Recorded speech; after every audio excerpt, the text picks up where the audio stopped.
Hello, welcome back to Mark's NOTCAST number 386. Today is 31st of May 2024. I haven't done one of these for a while because I've been to a lot of gigs recently. So I went to see, tonight I'm seeing Bernard Butler. Yesterday I saw Nights of Ebb, then I saw Pet Shop Boys and just Jane's Addiction, and I've been really busy. But today, outside broadcast, I am at Gunnersbury Park Museum in Acton in that there London, which is an exhibition called Set to Stun about science fiction stuff, and it closes on Sunday. And today's Friday, so I'm giving you a tour of what you could have won if you'd come to visit, but since you haven't, you can't, and that means I'm going to be behind the camera so I can see what I'm filming, but I'm also going to be narrating the stuff. So let's go for a walk and have a nice exciting adventure looking at some BBC television props. The BBC Science Fiction Workshop was based at that somewhere near Acton, so they filmed a lot of things like Doctor Who, Tripods, Hitchhiker's Guide to the Galaxy, Red Dwarf. All that stuff was shot, or more correctly the models and stuff were made near here, and they have an exhibition of all the props. So let's go. Ooh, what's this? Exciting. Right, okay, so this is the Gunnersbury Park Museum. I'm going to go through the door. Oh, this is exciting. You can watch me walk and have an exit through the gift shop. There you are. I'm going to pause here and we're going to go through it. So this is the first room, and that is some other people as well, designing and filming science fiction in West London. So West London is very science fiction depending on your point of view. We have this is a, let me just check, Trooper helmet from Star Wars. Here is Starbuck one from Red Dwarf. It's not quite as big as the real thing. That's a leg from some awful Transformers film. Not quite sure why anyone would want that, but there you are. And here is the model head that they used for Stormtroopers in 1976. So they would use this to cut out the eye holes here and here, so then put the plexiglass in so people can see through those. And here is a thoroughly exciting bit of card. So a fiberglass cutting jig. Ooh, aren't you excited? Well, it's not often you get. Don't worry, I'm not going to be filming you guys. I'm just... Yeah. And here is some Doctor Who stuff. I don't know what that is. And this is a robot of death. This is from. Oh, hang on a second, I'm in the way. Okay, so this is the robot of death from a Doctor Who episode called The Robots of Death. And this, you get really close to it, the eyes light up red when it does a big bad murder, because that's what Doctor Who is. Happy childhood stories about death. And I'm just going to wander over here a little. Oh, look, it's a wall, how exciting. That's a design for the Planet Gunnersbury, which is the place where the exhibition is happening, apparently. And some other stuff. We're going to go upstairs now, so we're going to pause it and see where we go. Oh, is that paw prints? Do you have to open it with paw prints? Or do you have to open it with hands? No. Oh, hang on. 1, 2, 3, 4, 5, 6. That's a 6-handed door, so I can't get through because I am not an alien. Here is a golden Dalek. Aren't you excited? This golden Dalek is from Remembrance of the Daleks with Sophie Aldred and Sylvester McCoy. My favourite period of Doctor Who. Don't tell anybody else. That would be very naughty indeed. And we're going to go up the stairs and see what else there is. And here's a jump cut to another room. Oh my God. It's Marvin. And let's have a look what we've got here. So again, we've got another alien mask thingy. More importantly, only your actual Marvin from Hitchhiker's Guide to the Galaxy there. So depressed. Alongside his chest unit. And that chest unit was used in Alien and a Blake 7 episode, which was undoubtedly awful. Life, don't talk to me about life.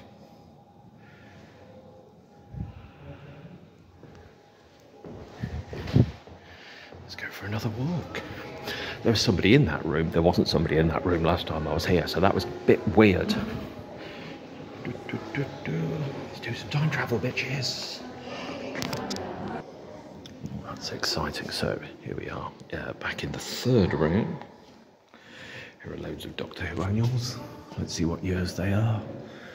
I don't remember having any of these when I was younger.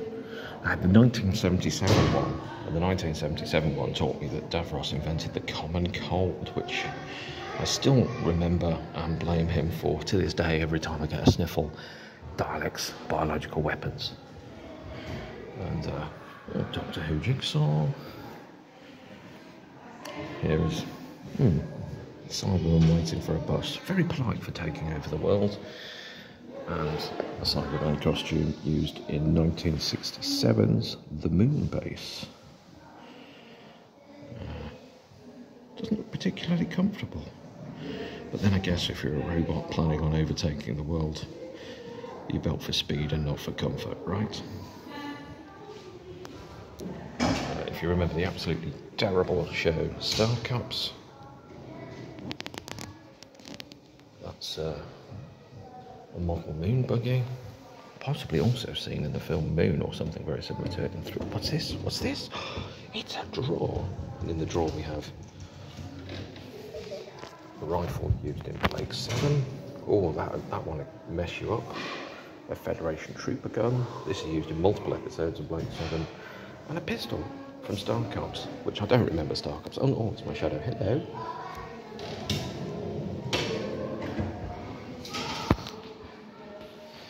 Here's a 3D printed model of a TARDIS. A 3D printed model of one of the guns.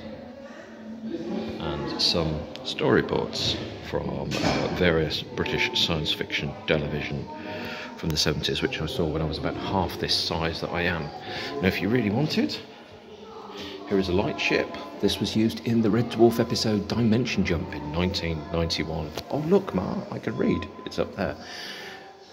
And this was... I remember seeing this. I don't remember why, but I do. And if you want to use the architect's drawings here, you can draw a version of the ship. If you want to, don't feel like you've got to. This is the scariest thing. This thing is nightmare fuel. This is only an actual tripod from seasons 1 and 2 of the tripods that were made in about 1984. I used to see it on BBC One, 5:40 on a Saturday afternoon, and these things scared me. Actually, Count Binface, who is running for election, has in his manifesto, is missing a key trick because he should make season 3 of the tripods. That would be one of my election manifesto promises. These things were absolutely terrifying and completely plastic. Below here, we also have some drawers. What's in the drawers? Nothing exciting unless you, like me, are a science fiction nerd. And we have there.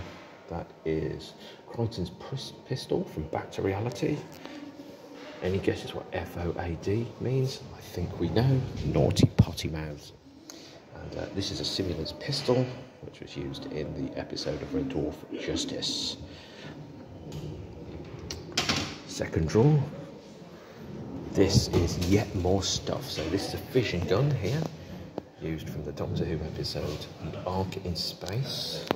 And this was used in Face of Evil. It's a Tesh gun.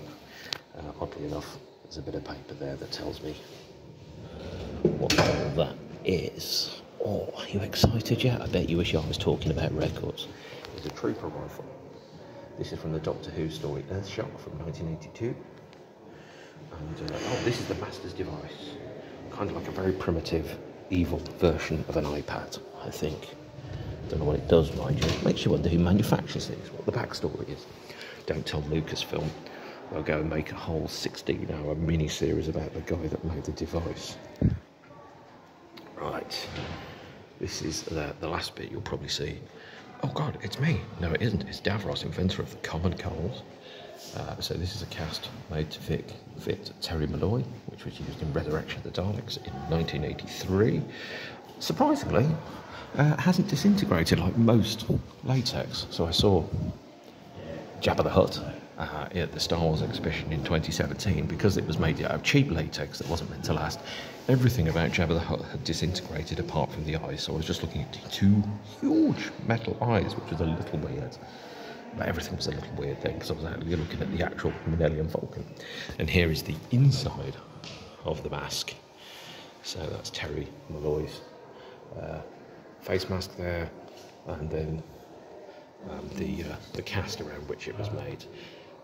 Moving here, we have this, which is a screen used miniature TARDIS used for Dimensions in Time in 1993, and this one a considerably, oh hello, I'm in the reflection, and this one is a considerably more interesting TARDIS.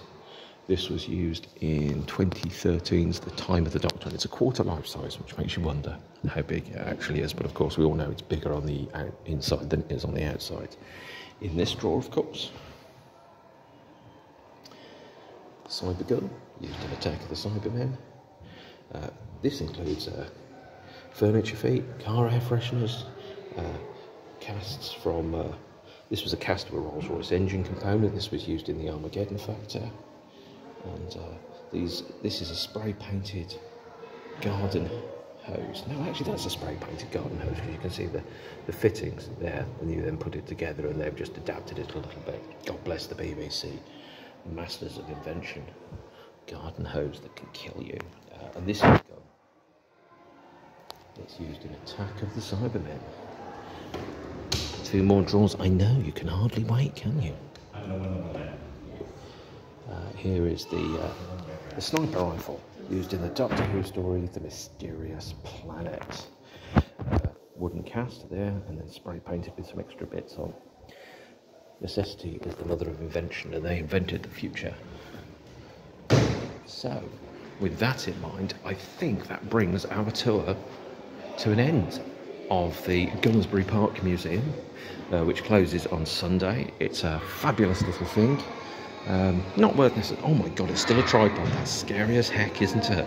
That really, really is. I think the best thing I need to do is to just walk right up to it and see if it puts a metal cap on my head, which is difficult to hide if you have a bald patch. There you are. That wasn't me. That's the tripod there. Quite scary indeed. Ooh. Right, I for one worship our alien overlords, and I'm going to bring the episode to a close now by doing that. Okay, thanks for watching. Bye.